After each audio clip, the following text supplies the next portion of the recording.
nagre-respond kapag mayroong tao na nag-compliment po sa inyo? O sinabihan kayo, uy, ang ganda naman ng buhok mo. Di ba? Paano kayo nagre-response? Anong sinasabi niyo madalas? Pag kinompliment ka ng isang tao? Ha? Praise the Lord! Thank you! Salamat! Meron pa sa atin dito na kapag kinompliment ay ang sagot niya ay grabe naman ito, di pa nga ako nag-ayos eh. Ganyan ba? Ano natin pag gano'n? Uy, ang pogi mo naman, ano ko ba? Hindi pa nga ako nakailamos eh. Ganyan ba sa atin? Ha? Di ba, minsan kapag tayo ay nakaka-receive ng compliment, eh parang minsan ang hirap mag-react. Tama? Pero maganda po yung sinabi ninyo. Now, once we receive a compliment from others, dapat ay ibinabalik natin ito sa ating pong Panginoon. Di ba? Binabalik natin sa Panginoon yung papuri. Kaya nga dito, next question ay, do you give those compliments back to God? Dapat lamang, sapagkat siya yung nagbibigay sa atin ng kung ano man ang meron tayo sa buhay natin. Alam niyo po, noon, may kwento ko lang, nung kami ay nagkaroon ng travel papunta po ng Isabela para mag-Voice of Youth, nakasakay kami sa isang bus. Sa isang bus, puro kami mga kabataan, student from AUP, na pupunta ng Isabela para mangaral. Then ang nangyari, dahil sa bus, mga kabataan, nagkukulitan, may hilig mag-joke ba, magpatawa, di ba? Yung ganyan, yung halimbawa, mayroong nagkukunwari, nagbebenta siya ng mani, mga ganun ba? And then, bumulong ako, hindi naman ako bumulong, nasalita ako ng konti, nagbiro ako, sabi ko, palamig, sito, bumudyos, bagong pulo. Gano'n lang. Maya-maya, narinig itong isa ng maingay. Inulit niya, then nilakasan niya. Nung nilakasan niya, palamig, sito, bumudyos, bagong pulo. Nag-gets nila ito, tawanan yung mga tao. At pag tawanan yung mga kasamahan namin sa bus, sabi ko, akin yun na. Diba? Parang ngayon gano'n ba, na umaga ay, hindi na pwede. Sa kanya, para maging kanya. Ang punto minsan ay parang hindi naman sa naiinis o kung ano man, parang ako, dapat ay may credit. Parang ganun ba? So ganun din. Ano man yung mga compliments na meron tayo, halimbawa nakapasa ka sa board, dapat ang credit nito sa Panginoon na siya nagbibigay sa iyo ng talino. Nakuha ka sa work, tinanggap ka sa trabaho, dapat ang pasasalamat ay laging ibinabalik sa Panginoon. Sapagkat alam natin sa ating sarili na kung sa ating kakayahan lamang, wala tayong kalakasan, wala tayong magagawa, sapagkat tayo po ay mahina. Kaya naman ngayon pong umaga, ang ating pong message ay merong title na God's Power in Human Weakness. Mauunawaan natin na bagamat tayo ay may kahinaan, maaari kang magtagumpay sapagkat ang Diyos sasamahan ka. At kung meron mang principle, if there is one overarching principle or big idea that I want to retain in your mind, ay ito po yung principle na yun. This is the principle. Acknowledge God in every success in your life's battle, for His grace sustain you. I-acknowledge natin, kilalanin natin ang Diyos sa bawat tagumpay natin sa buhay sapagkat ang Kanyang biyaya ang siyang gumabay sa atin. Ang siyang nag-supply ng ating pong mga pangangailangan. Ngayon, gusto kong makita natin, in short lamang, yung autobiography ni Gideon. Si Gideon po ay anak ni Joash mula sa clan ni Abiezer na tribe ng Manase. Ayan po si Gideon. At siya po ay namuhay during the oppression of Israel by the Midianites for 7 years. Mamaya, diritalin natin yan na napakatindi ng oppression na naranasan ng mga Israelites during that time. Then, initially, ang pakiramdam ni Gideon sa kanyang sarili ay mahina, unworthy, at siya po ay nagtatago pa sa isang puno para lamang mag-iik. Ano po, kumbaga ay sa kanila kasi kapag nakita ng mga Ammonites at ng kanilang mga kalaban na sila ay nag-deviate or may bagong pananim, sasalakayin sila niyan, nasisirain yung pananim. Ganong katindi kaya sila nagtatago sila kapag sila ay nagiging o nag-aani. Sabi pa, ay siya po ay tinawag ng Diyos, tinawag ng anghel ng Panginoon, at tinawag siyang mighty warrior. And then, for 40 years, during sa kanyang time bilang judge ng Israel, naging mapayapa po ang Israel. At ito yung isa sa mga remarkable accomplishment ni Gideon na ginamit ng Diyos yung 300 men laban sa mga Midian. Ano ba, imagine mo, kaya nga mayroong palabas din na 300, pero ibang ano pala yun, hindi pala yun yung biblical na 300 na palabas. Ano? Pero sa tingin ko, inspired yun ito. Na by 300 men, Gideon miraculously become victorious over the Midianites. And then, siya po ay nais gawing hari, pero hindi niya tinanggap. And live out his days in peace, recognizing his flaws, but trusting in God's power through him. And then gumawa rin po siya ng ephod. Hindi po yan yung hindi yung apple. Ephod. Na kung saan ay doon nila inaalam kung ano yung kalooban ng Diyos. From gold after the victory which later became a snare of idolatry for Israel. Ang nakakalungkot lang ay sinasamba na ng mga Israelites yung ephod na ginawa niya. Ngayon, tingnan natin ang kwento. Nag-umpisa yung kwento ni Gideon sa pagkakasala ng mga Israelites laban sa Panginoon.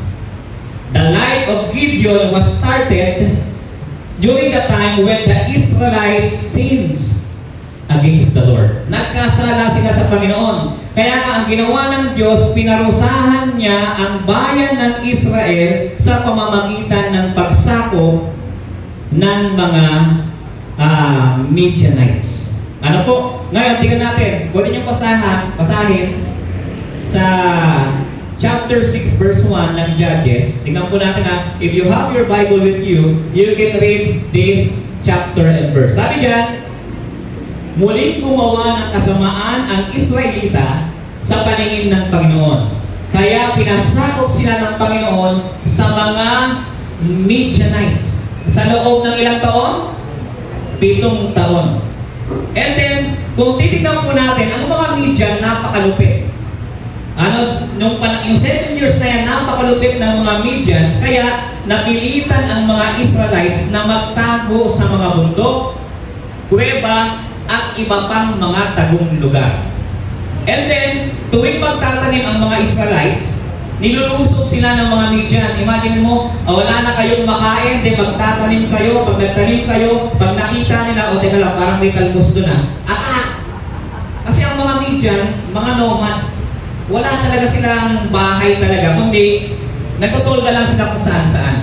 Ganun yung ginagawa nila. At nagkampo sila sa lugar ng Israelita, sinisira nila yung pananim hanggang sa Gaza.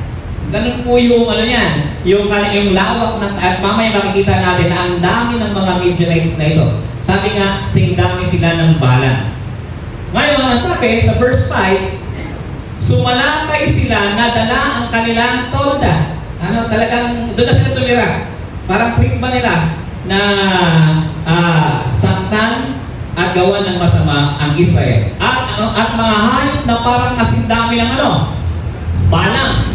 Hindi sila mabilang, pati ang kanilang mga kamelyo, winasak nila ang lugar ng mga Israelita. Imagine mo, kahit yung camel nila, hindi mabilang sa sobrang dami.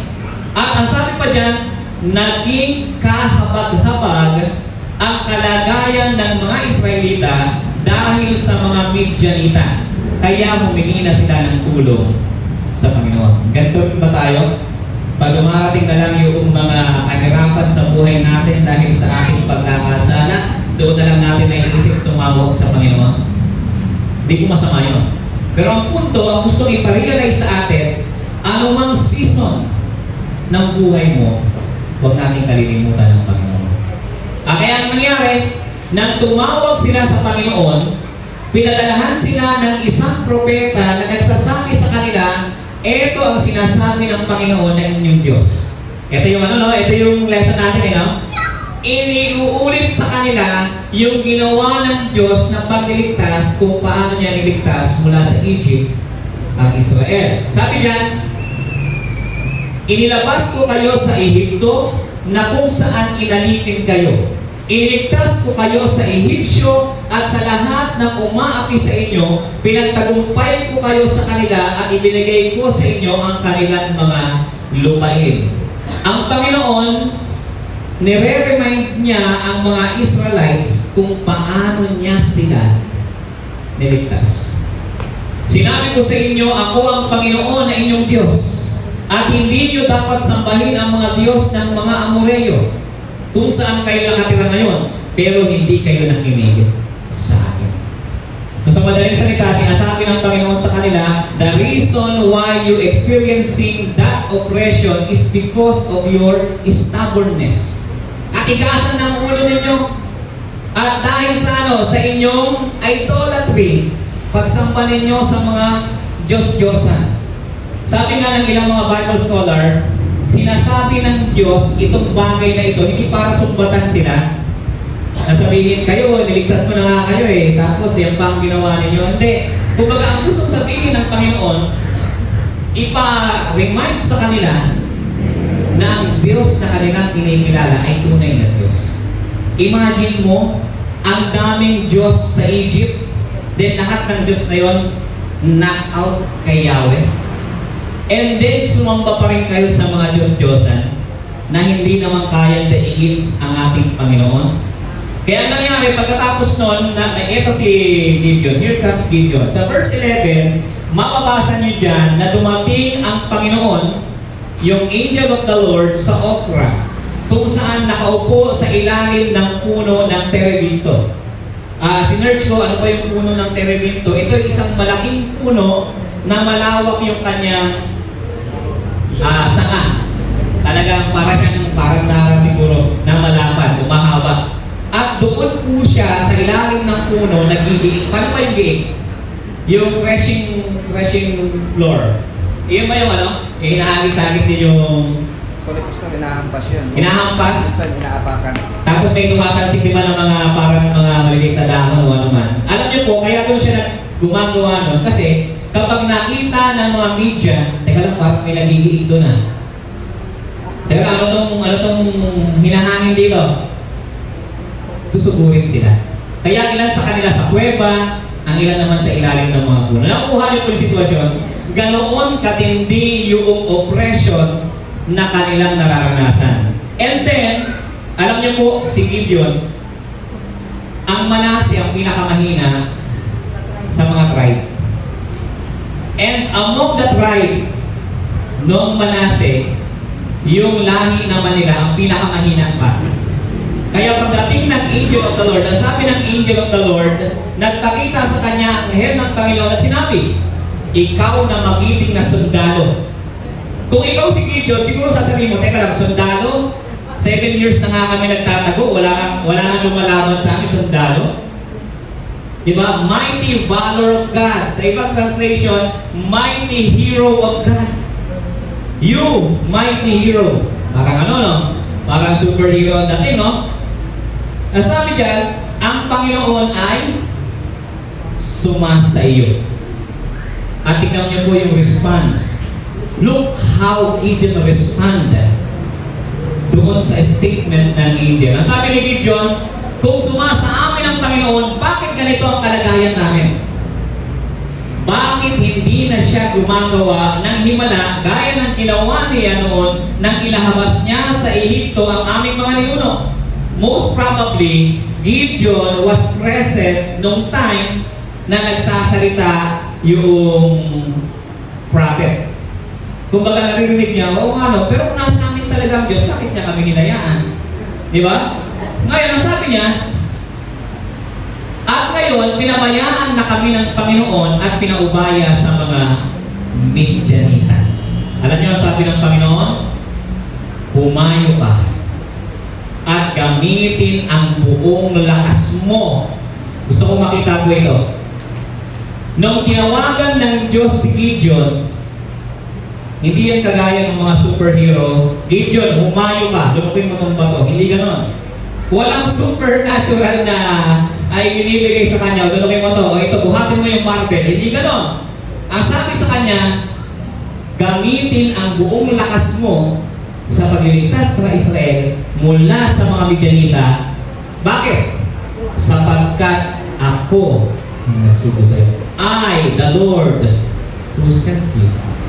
Ang Panginoon ang nagsugo kay Gideon. Kaya anuman yung laban sa buhay, tandaan natin, kasama natin ang Panginoon. The battle is of the Lord. Sumagot si Gideon, pero paano po maliligtas ang Israel? Ang pamilya po namin ang pinakamahina sa lahi ni Manase at ako naman po ang pinakaaba sa pamilya namin. Talaga ano, no? Kung baga sa parang double dead na to. Di ba? Kami ang pinakamahina and then ako pa ang pinakaaba. Paano pa ako lalaban? And then sasabihin ko, mighty hero? Di ba? Magiting na sundalo?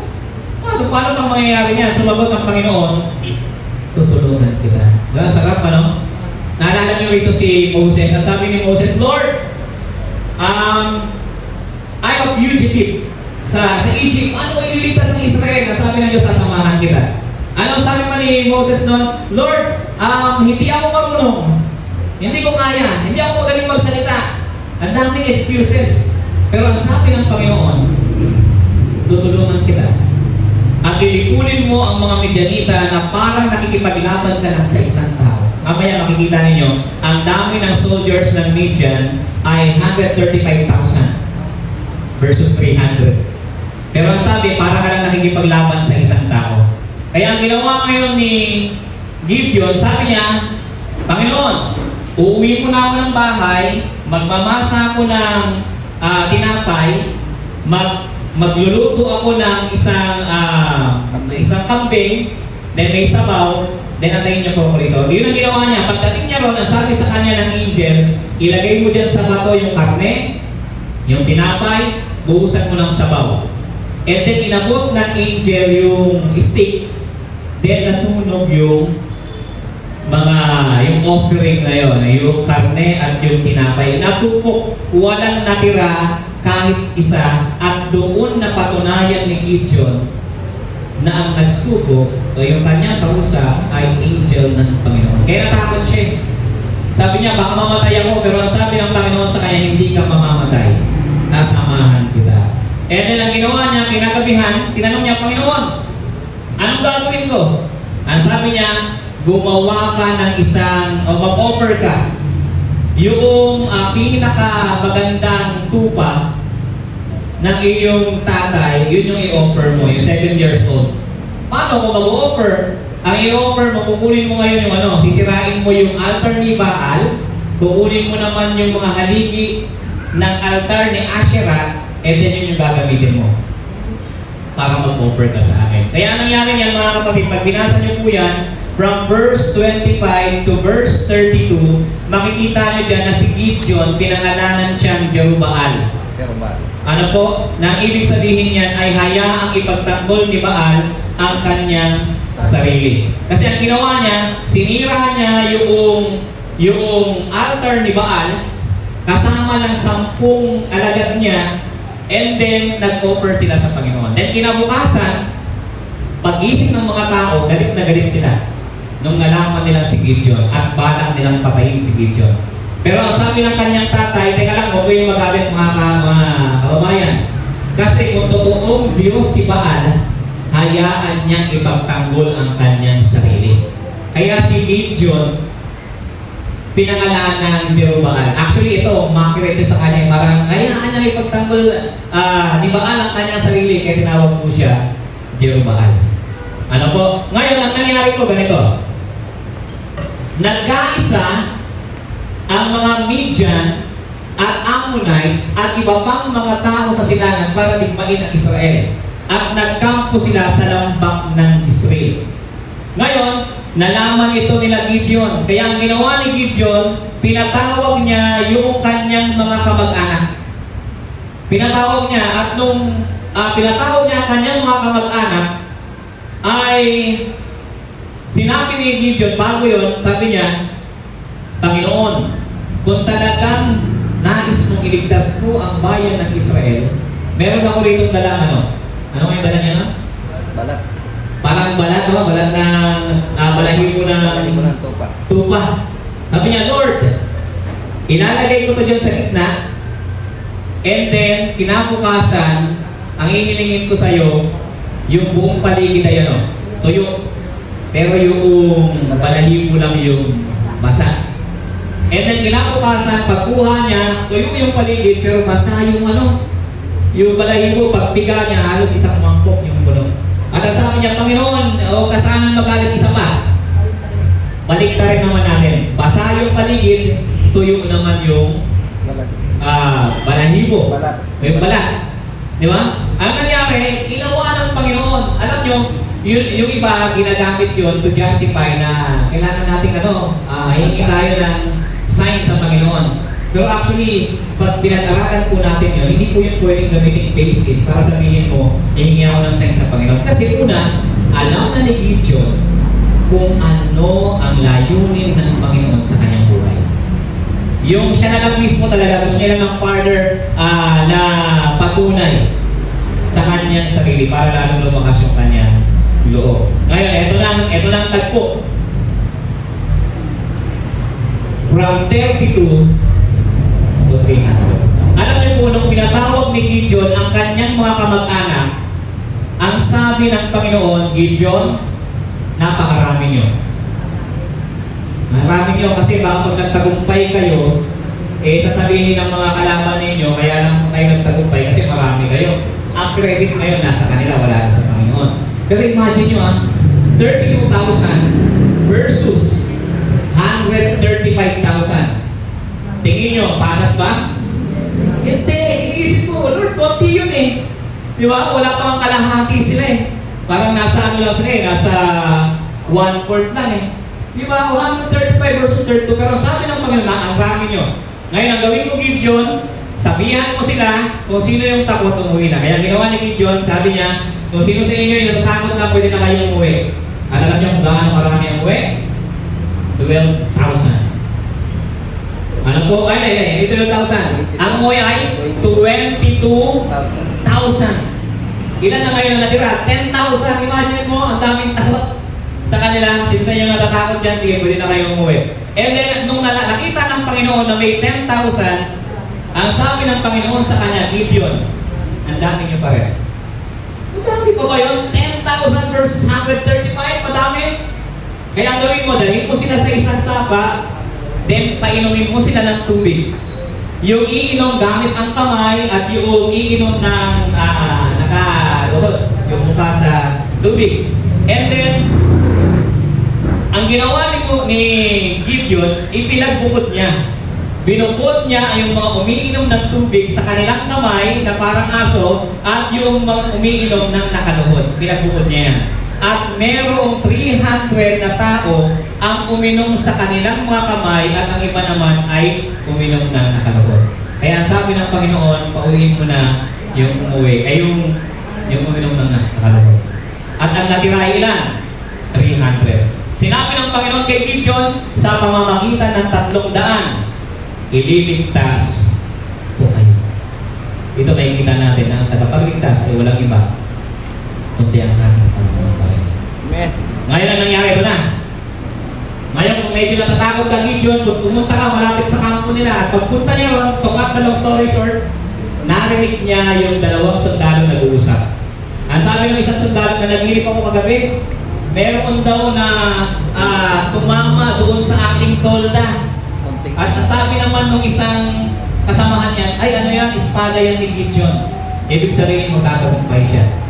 Nung narinig ito ni Gideon, umuwi siya ng kanyang kampo at ang sabi niya talagang pagpapatagumpay tayo ng Panginoon. Kaya ang ginawa niya, hinabi niya sa tatlong grupo yung 300, pinalibutan nila yung lugar ng mga Midian at ang sabi niya, dalhin niyo tong ilawan, dalhin niyo tong yung palugtog nila, yung horn, trompeta, banga. at magdala kayo ng banga.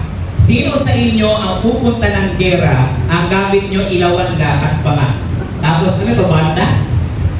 Di ba? Anong laman ng banga? Siguro, bapato mo, pwede pa. Anong laman ng banga sa pana? Ng horn sa espada. Pero ito yung kagandahan sa Diyos. Ito yung nakakamangha sa Diyos. Hindi sila pinabayaan. At ang sabi ni Gideon, pag nakita niyo yung anong ginawa namin, gawin niyo rin. At ito ang nangyari. Tumugtog sila.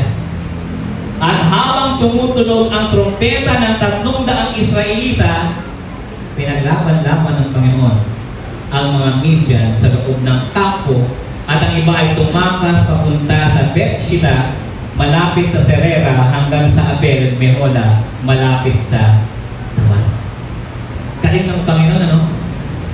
Sa 300 ang Diyos ang gumawa para magtagumpay sila. Sabi ng Panginoon kay Gideon, sa pamamagitan ng 300 ay liligtas ko kayo at pagkatagumpayin sa mga Midianita. Hindi pinabayaan. At alam niyo po, may mga leaders.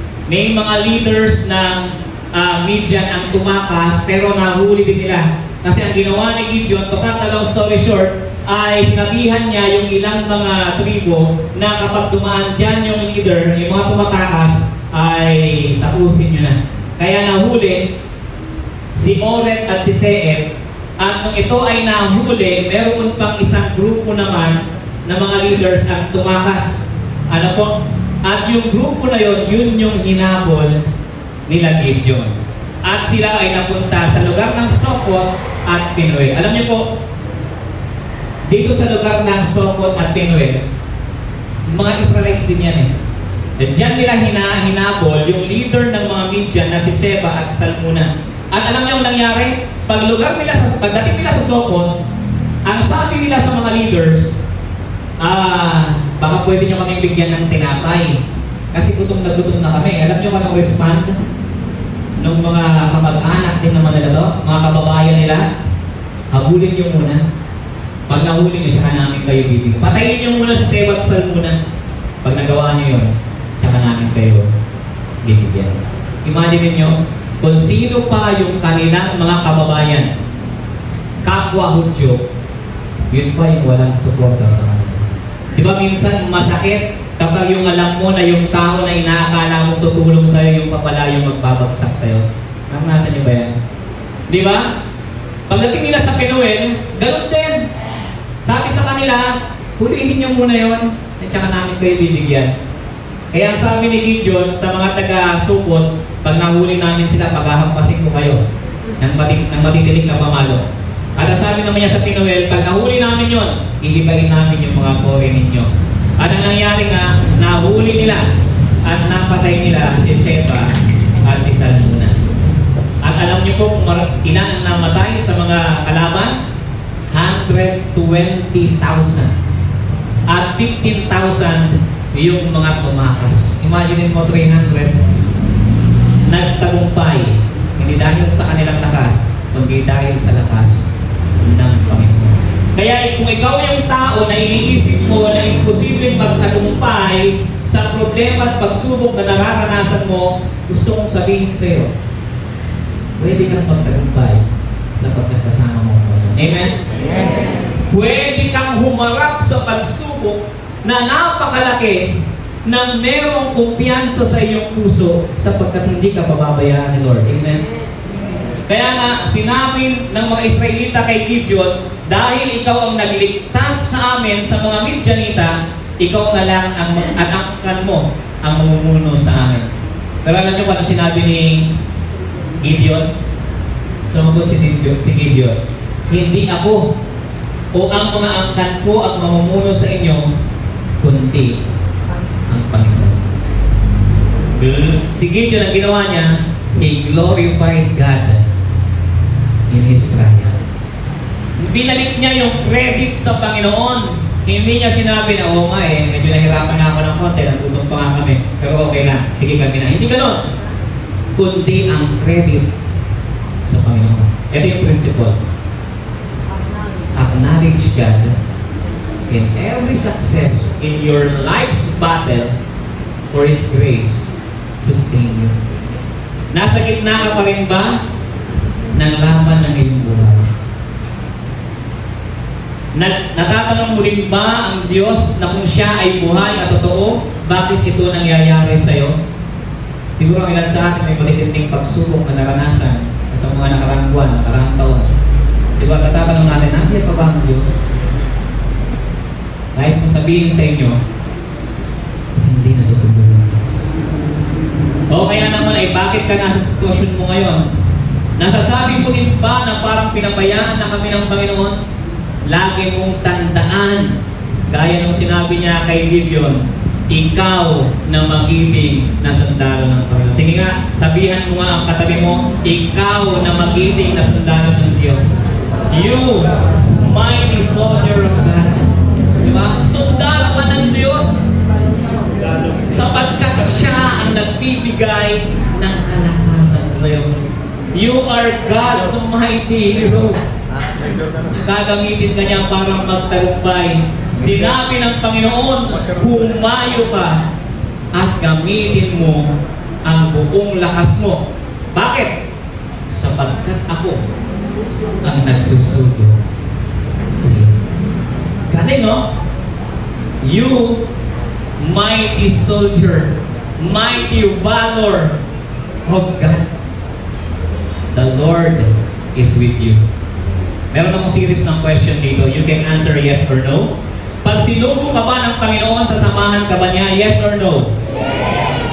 Pag hinarap ka ng Panginoon sa laban ng iyong buhay, mananatili ba siya sa iyo? Yes or no? Yes. Pag nahihirapan ka ba sa mga pagsubok na dumarating sa iyong buhay, dadamayan ka ba niya? Yes or no? Yes. Pag hinayaan niyang maranasan mo ang matitinding siniragin sa iyong buhay, palalakasin ka ba niya? Yes or no? Yes. Pag durog na ang puso mo, bubuuhin ka ba niya? Yes or no? Yes. Kung ang sagot mo ay yes sa lahat ng mga ito, tandaan mo, magtatagumpayin ka ng Panginoon. Amen?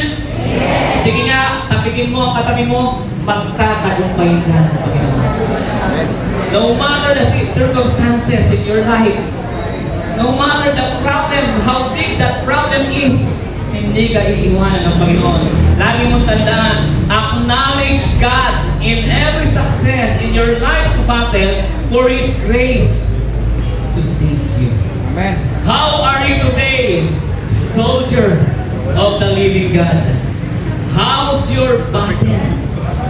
Remember, there's only one option.